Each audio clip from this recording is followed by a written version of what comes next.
بدقسمتی سے دیکھیے کیسے لوگ اپنے بکریوں سمیت اس باڑھ کے انتہائی تیز پانی کے بہاؤ کے بیچوں بیچ میں ہی پھنس جاتے ہیں۔ اس ویڈیو کو دیکھ کر آپ اندازہ لگا سکتے ہیں کہ اس پانی کا بہاؤ کتنا زیادہ تیز تھا، لیکن خوش قسمتی سے کچھ لوگ وقت پر آ کر ان کی جان بچا لیتے ہیں۔ دیکھیے کیسے مادہ خرگوش اتنے سارے بچوں کو پیدا کر دیتی ہے۔ ان بلونز کی مدد سے یہ شخص ایسی چیزوں کو بنا دیتا ہے کہ جنہیں دیکھ کر یقیناً آپ بھی حیران ہو جائیں گے۔ سب سے پہلے یہ شخص اس برف کو ایک چینسو کی مدد سے ایک سرکل کے شیپ میں کاٹتا ہے، اور حیرانگی کی بات تو یہ کہ یہ سرکل بھی گھومنے لگ جاتی ہے،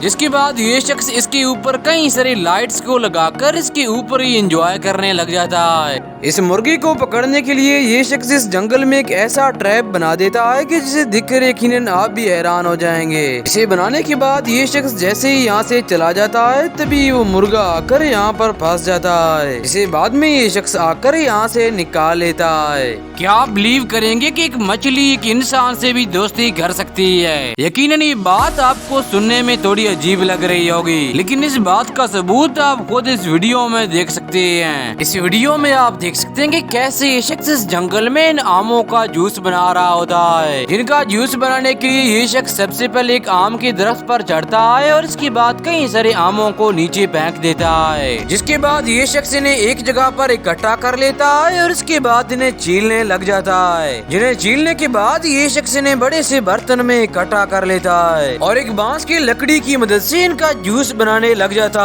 ہے، جن کا جوس بنانے کے لیے انہیں کافی زیادہ وقت لگ جاتا ہے، جس کے بعد جا کر یہ شخص اسے بنا پاتا ہے۔ اور ان کا جوس بنانے کے بعد یہ شخص انہیں کافی وقت تک گرم کرتا رہتا ہے، جنہیں گرم کرنے کے بعد یہ شخص انہیں بڑی بڑی پتیوں پر رکھ دیتا ہے اور اس کے بعد انہیں دھوپ پر چھوڑ دیتا ہے، جس کے بعد جا کر ان کا یہ خوراک پوری طرح سے تیار ہو جاتی ہے، جسے یہ شخص مزے سے کھانے لگتا ہے۔ اگر آپ چاہیں تو ڈسکرپشن میں دیے گئے ہوئے لنک پر کلک کر کے میرا سیکنڈ چینل بھی سبسکرائب کر سکتے ہیں۔